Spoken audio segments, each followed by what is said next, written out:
Hello and welcome to a brand new edition of Smart Money. Now, the theme of today's discussion is financial independence, which we all know is the status of having enough income or wealth sufficient to pay your living expenses without having to be employed or dependent on anyone. However, today we debate whether it's possible to achieve financial independence by 40, or is that a myth? And if it's a possibility, then what are the sources of passive income that I can generate to achieve complete financial independence by the age of 40? Well, our guests on the show today, we have Dilshad Billimoria, the Managing Director and Principal Officer and MF Advisor at Dilshads Consultants, and Mrin Agarwal, the Financial Educator and Director of FinSafe India. Women, welcome to the show. It's an all-women house today, so power-packed lineup, if I must say so myself. Dilshad, let me begin with you, right? First, we all know that financial independence should be your goal in volatile times like today. But what are the initial steps that need to be taken for someone to achieve financial independence early on in their life, say by the age of 40 or 45? Hi, Sonia. Thanks for having me on the show. I think there are many things and many small things that people could do when it comes to, having a disciplined approach to savings and therefore achieving financial independence. So they could start with, creating a separate investment account. So whatever they receive as a salary could first be saved, and then the balance can be used for expenses. The other option is to start saving as early as possible, right? So the benefit and the power of compounding works immensely when you start early and save regularly. Also to ensure that you're able to set aside a fixed amount at periodic intervals. So the consistency in savings is very, very important when it comes to creating financial independence. Having a good asset allocation is again very important, so that your money grows, as hard as you have earned it to be, and to allocate it, wisely into various investment buckets. So by that, it would mean dividing your time horizon as short-term, medium-term, long-term, and accordingly filling each of these buckets with investments in, short-term instruments like liquid and arbitrage, medium-term like fixed income, and long-term like equity. So these are where, small ways in which people can create a substantial pool when it comes to savings and financial independence. Okay, so those are some basic steps, right, on how you should be achieving financial independence. I want to get Mrin Agarwal into this conversation as well.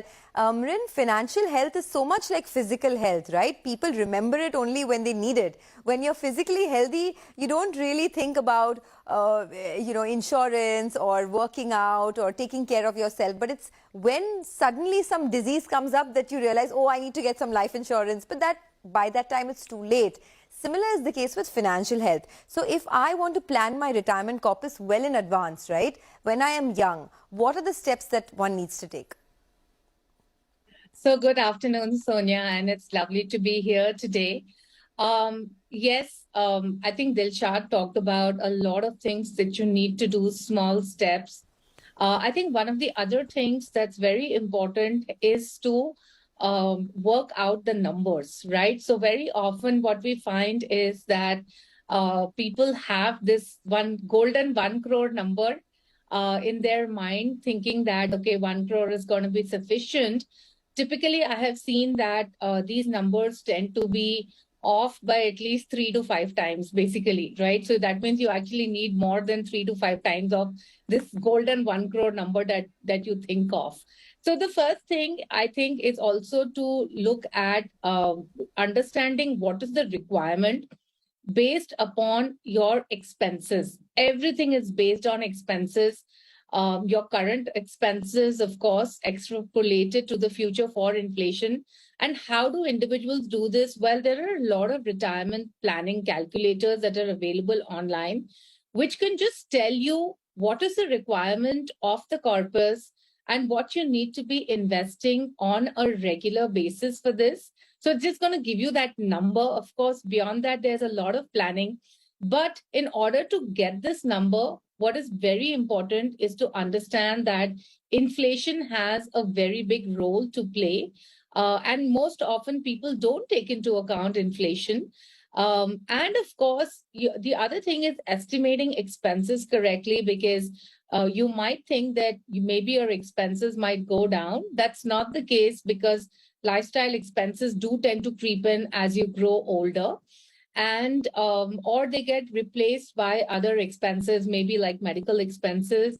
You also have to think about what you want to do during retirement, and especially if you're planning to retire at 40, you have a long journey ahead. So what are you going to do for the next 30, 40 years? You're going to need money for that as well, right? So take into account, what are your current expenses? What do you need money for? And of course, inflation. Use this calculator to figure out how much you need to be, how much corpus you need to have, and how much you need to be investing for that. Okay, I saw a very interesting plate and I want to get that up on the screen for our viewers as well, right? You spoke about that magical 1 crore number that everyone wants to reach by the time they retire. I have here a table that Mrin has put together for us. If you invest 25,000 rupees every month, that's the amount that you need to invest. A measly return rate, I mean, this is a base case return rate, I guess, that they're looking at, 6%. After 20 years, you'll have a corpus of over 1 crore. And if you look at a return rate of 10%, which I guess most equity funds do give you, after 20 years, you'll have almost a 2 crore corpus. So Dilshad, I want to get you on this. This is, of course, the table that Mrin has put forward for us. Is it as simplistic as this? If I invest 25,000, say when I start working at the age of 21, right? Is that the kind of corpus I can generate 20 years from now? Your views? Yeah, I think the most important point is the R in all this calculation, which is the rate of return, which is what Mrin was showing. So obviously, if you were to invest at a lower rate of return, the corpus that you would generate would be lower. If you were to, invest at a higher rate of return, the kind of corpus that you would generate would be larger. So I think in the compounding calculation and in the entire retirement formula calculation, the very crucial point are R and N. R stands for the rate of return and N is the number of years. And both being higher are always better for you. Okay, all right. In fact, we're getting a lot of queries live, so I just wanted to get some of them on board and address them with our experts. Sumit Vyas has just written into us. He asks us, he wants to know how much of a corpus does he need for retirement 15 years from now in order to live comfortably in a city like Mumbai. Now, this assumes importance, right, Mrin? Because living in Mumbai is an expensive affair. You have to take into consideration inflation as well. We don't know his age. We don't have any idea of what his annual income is. But just ballpark, would you want to help him with his query? Yeah, well, again, a lot of it depends on expenses. Is there going to be rent or does he live in his own house? Let us just assume that he needs the money after 15 years. He plans to retire after 15 years. And from there on, he wants to plan for a 20-year period. Let us assume that maybe if he's having expenses of 1 lakh rupees, current expenses of 1 lakh rupees, and assuming inflation at 5% and return on investment at 8%, he's looking at a retirement corpus of 4.5 crores. So that's the amount that you can look at, provided your expenses are 1 lakh rupees. Okay. Dilshad, what about you? What would be your response to him? Right. So I think, like Mrin rightly said, it's, what is the, so for example, so let me give this with an example to you. Say he's 35. We don't know what his age is, but say he's 35 and he wants to retire in 15 years. And so by that time, he would be 50. And his current expenses are 1.25 lakhs a month or 15 lakhs per year. In the next 15 years, to maintain the same standard of living, he would need an annual expense of 36 lakhs. That's over 3 lakhs a month. And therefore, a corpus to sustain him from the start of age 50 till, say, his life expectancy, which could be 75, he would need an 8 crore corpus. And that's quite a large number. But it all depends on, what is that, longevity risk of the client. What is the start of his retirement date? What are his current monthly expenses? And most importantly, what is the current asset asset mix like? I think these are the factors that would determine what the entire retirement corpus would look like. Okay, so you're saying that 15 years from now, he'll need 36 lakhs annually as an expense, and for that, he has to build a corpus of 8 crores. So what would your recommendation to him be if he had to sort of split that, the investment between equities, debt? What is your recommendation? So that decision would be based on his risk profile. And typically for someone who's age 35, they can definitely afford to take more risk, and bucket the investment for retirement for long term, which would even help him grow his retirement corpus much more. So, he would need to invest a large amount to attain this 8 crore corpus. If he already has investments and savings apportioned towards this, like, for example, if he has EPF or PPF or national savings schemes or NPS, I think these are the existing assets that would help grow towards that retirement corpus. So it would actually need to identify what his current investments are, and therefore what is that gap that he needs to bridge to meet the retirement goal. Okay. All right. So since we're talking about a lot of mutual fund investments as well, right, to grow your corpus, we have a query coming in from Rahul. He has an SIP of 12,000 rupees in 6 funds, and he wants to know if he should make any changes to his portfolio. He's 31 years old and has a moderate risk. He's a moderate risk investor. So he has funds. There's Axis Blue Chip, there's Mira Emerging, there's Parag Flexi Cap, L&T Mid Cap, SBI Small Cap, and ICICI Multi Cap. Any changes required in this portfolio? Now, Mrin, your views on this. Does this portfolio look okay to you? Do you think he has too many funds? Because that seems to be another issue as well, right? You duplicate stocks by accumulating too many funds. Your views on that? I think it's fine. Because he's got a good spread of small cap, mid cap, multi-cap funds as well. So I think it's fine, but certainly he should not add on any more funds. And what is very important is that for any further investments, he should stick on to these funds. Of course, we don't know what is the sort of mix between these funds. So that's also important. Like, there's no point in having a very small amount in just one fund and then a lot of money concentrated towards one fund. So I'm hoping that it's a good spread. All right, well, let's do one thing. Let's slip into a quick break, but we'll be taking many more of your queries on the other side. Keep writing to us. We'll come back with our guests in just a bit. Stay tuned.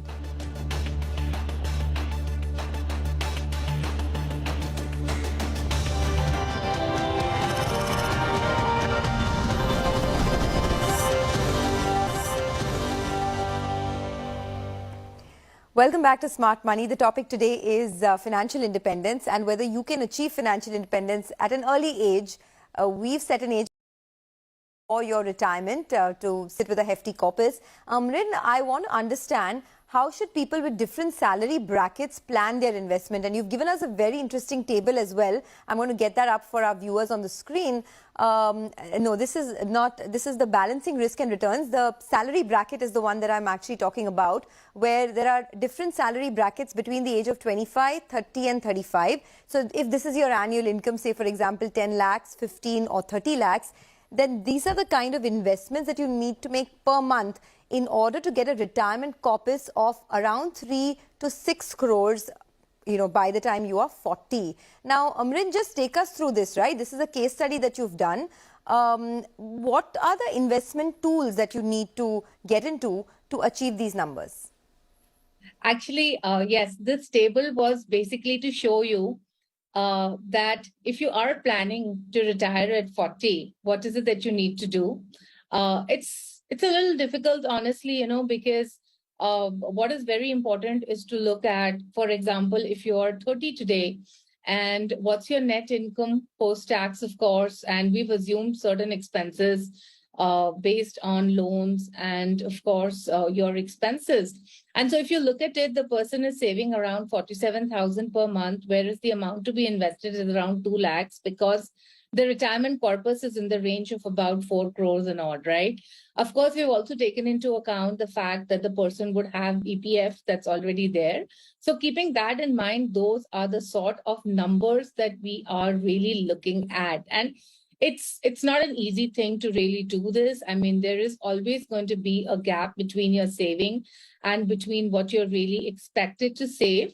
So I think, also going back to the previous table that I had shared, that it is very important in this case to actually invest aggressively in equities. So normally what happens is that people tend to be very conservative. They tend to just stick on to the employee provident fund or safer investment that's giving you a fixed return, but do not consider equity investments for retirement. Or even if the equity investment is considered, it's considered in a very, very low allocation.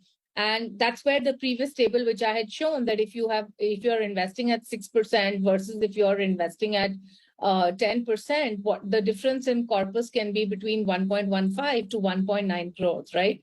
So and this I do put a lot of emphasis on using these calculators, because see, not everybody has a financial advisor. While ideally you should be working with a financial planner on your retirement plan, but if you do not have access to a financial planner, then the first step really is to figure out how much to save. And it's only then you can figure out whether you can actually retire at 40. The second part of it is to invest aggressively. And I see the other table that's up as well. As we see in India, the allocation to equity is in the range of about 5 to 10%. So with that sort of an allocation, your overall portfolio is generating you a very low return, which is not beating inflation. And it's only with a higher allocation to equity can you actually look at even beating inflation in the first place. So figuring out the number based on your income, of course, and your expenses, and investing aggressively in equities would be what I would recommend for DIY investors. So this table is also very interesting, balancing risk and return, right? So what Mrin is trying to tell us, I just want to get that table up.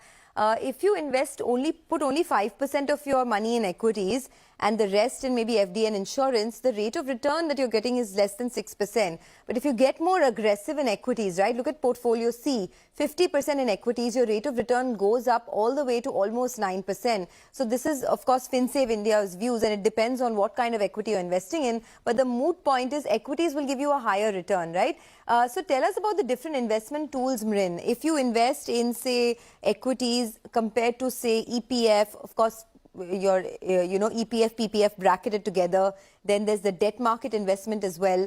Have you done any kind of analysis on, in the longer term, what would sort of help you generate better returns? Well, again, while we can tell people that go and put 50% money into equities, a lot of people may not be able to do that. So you do have various debt options that are available. Under the fixed return, of course, you have the Employee Provident Fund and you have PPF as well. And then you have a whole lot of debt funds. You also have the NPS, corporate bond, and the government bond categories. Now, typically, when you look at the returns over 10 years or 5 to 10 years, you see that the debt funds have given you anywhere in the range of about 5 to 7%. And the NPS returns have been slightly higher. And I guess that's really to do with the fact that it's very low cost. So if you see NPS returns have been about 1.5% higher. But again, this is not a recommendation to, choose a NPS over a debt fund. You need to do your research correctly. Now, when we look at the equity options, I think there are only two options. One is equity funds and the other is NPS. I do not recommend stocks because I don't believe that most individuals can really figure out what stocks to hold for the long term. And of course, I do not recommend the investment-linked insurance plans because they really do not yield you returns that can beat inflation. So what you're left with is then equity mutual funds and a whole variety of equity mutual funds. And of course, you have the NPS active equity option as well. I do recommend NPS for people who find it very difficult to figure out which fund to buy, when, do I hold it till my retirement? And for people who are very confused about all of this, I think NPS is a great product because you just have to invest. They're going to take care about where to invest. and the money is logged in till the age of 60. So that also makes you very disciplined. Sure. The only thing that you have to keep in mind with NPS is that at the age of 60, only 60% of the money comes tax-free and 40% gets invested into an annuity. So you need to be fine with that because annuity is going to be taxable as well. So I think the trade-off between equity fund and NPS is really, do I want the regular pension? Or do I want more flexibility where I choose the investments, I choose the funds, and I have the ability to exit when I want to? Okay, I'm glad you brought out this topic about, the EPF and the different kind of investment tools, because we have a financial tip of the week for our viewers. Here are 5 reasons why the Public Provident Fund or PPF is a good investment tool. So let's tell you a little bit about that. The Public Provident Fund is completely safe as it is backed by the Government of India. So that's one reason to invest. It's a low-risk investment with guaranteed returns. It is a tax-saving tool because the amount invested, the interest earned and the overall maturity amount are all tax-free. After saving for 3 years in a PPF account, you can also avail a loan against your invested amount. So that's another reason. And finally, you can start investing in a PPF account with a minimum of 500 to about maximum of 1.5 lakhs a year. So you don't need to have a lump sum amount to have a PPF account. So that's just a financial health tip of the week.